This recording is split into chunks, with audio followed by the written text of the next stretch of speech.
making Bicoloured biscuits, and actually this recipe is a mixture of Danish and French. Well, not much French in it, but so you won't be able to read that. What I've done, I don't have a paddle attachment because this is the machine that's in the house where I live, and I've mixed first the dry ingredients and the butter, and then added the eggs. And the dough should only just look like, you know, it looks like there are big crumbles left down here still, and that's actually the consistency you want it to have.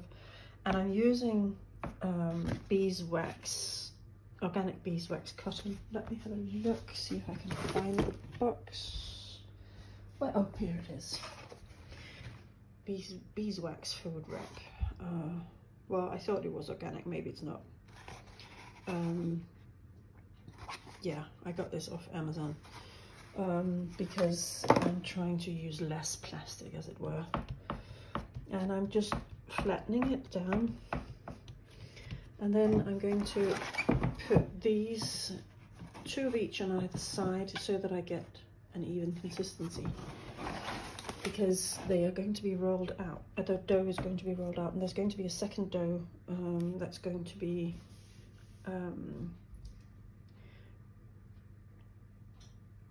flavored with cocoa powder. I used this, and I'm not sure I used enough because you can hardly see the little grains. That was too close, I think. Yeah, well, they're there. There are little black spots. Anyway, yeah. So I'm just going to wrap this up and roll it a bit flat, and then cool it for about an hour. I meant to chill it for an hour, of course. So yeah, I've placed these little mats on either side, and it's not very flat yet. I haven't done much. I'm just going to get a rolling pin. All right, so this is what it looks like, and I'm now going to chill it. Okay, so now I'm going to start the second part of this recipe, which will be this bit. And I haven't bothered cleaning this because it's just going to be the same ingredients plus cocoa powder. By the way, this recipe is from 750 grams, and the French are really good advice. So what I've done is I've actually used my black cocoa powder, and I've only put 26 grams in. Yeah, so let's see what that does. So I've put 3 egg yolks in, and I'm doing that because I put in 50 grams of almond flour, and it only calls for, I think it was 30, and then 25 grams of cocoa powder. Anyway, never mind. The butter is in now, and I'm going to pulse it gently using this one. I'm not going to use the auto one because it's a bit violent, so I'm just going to go up to 1 on it. Let me see if I can show you. This is going to be really noisy, by the way, so please forgive me. But I'm just going to do a little ones like that, and you see that it starts to get mixed. And it gets very dark because I use the black cocoa powder, which I actually perfectly like. There's a reason for that, because it's got a rich dark chocolate color, taste. Well, color too.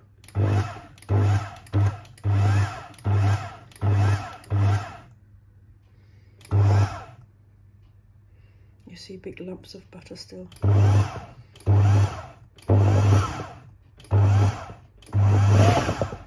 And the important thing is not to overwork it, because that's when the gluten develops, and that's not what we want. We want that in a bread, but not in a biscuit. So this is what it looks like after I've given it a few pulses. Oh, my cat wants to come in. Hello, little kitty.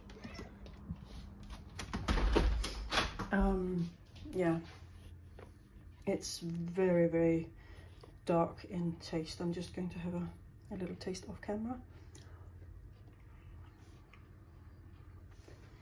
I think it's a good thing that I used salted butter, because that balances it out a little bit for me.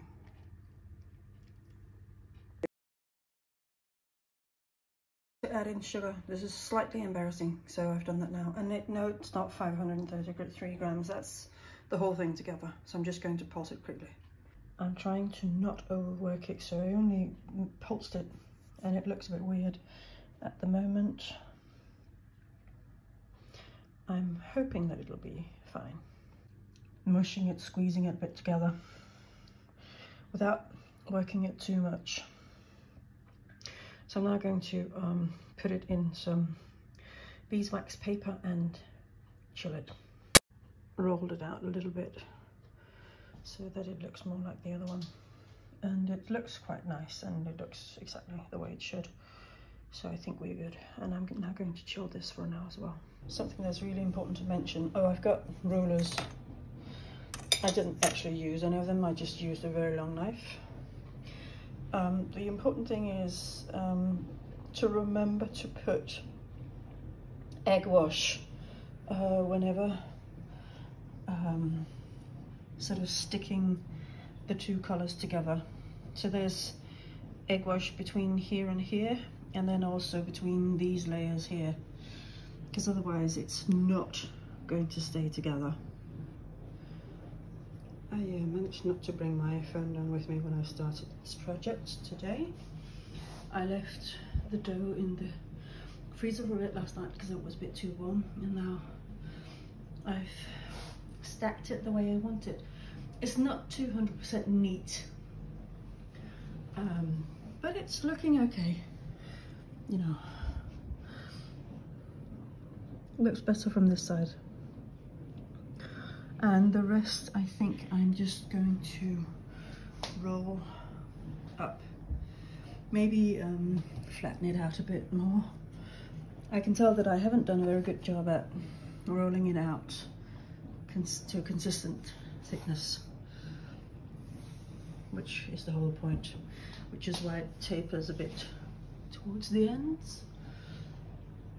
But I quite like it, nevertheless. And this is my first attempt.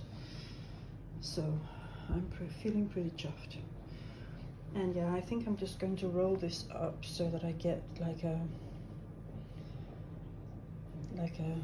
spiral with it. I'm really using some baking paper that was used for other things. As you can tell, there are little marks, and I've just turned it upside down because there was a bread baked on it earlier today. As you can see, I have cut some of them out. What I'm trying to do is I'm trying to cut them the same thickness. I don't know how good I am at that. This one looks way thicker than that one, for instance. Okay, well, being a perfectionist, this is not looking too good. Anyway, such is life. Not much left, and a full tray here. They look quite okay compared to this being the first time that I've ever done them. I'm okay, proud of myself.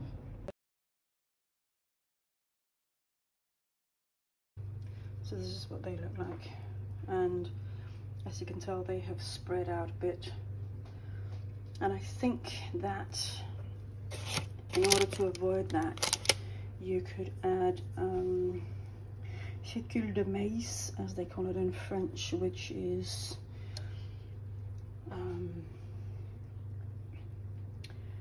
maize flour, corn flour. That way they would not spread too much. They would stay neat as a pin. There's this American guy called John Cannell who I follow on YouTube, and he talks about that. So that is an option. Other than that, I'm liking the look of them very much. They haven't turned too yellow, which is what I want. Too yellow. Yeah, so I'm trying to get this to not bend too much. This is what they look like. There's one there that's got a bit of yellow on it, or brown on it, but other than that, they look fairly uniform, I should say. And I like this really dark color, almost black, because I used the extra dark cocoa powder, the black one. I'm not an affiliate, but it's a Dutch kind of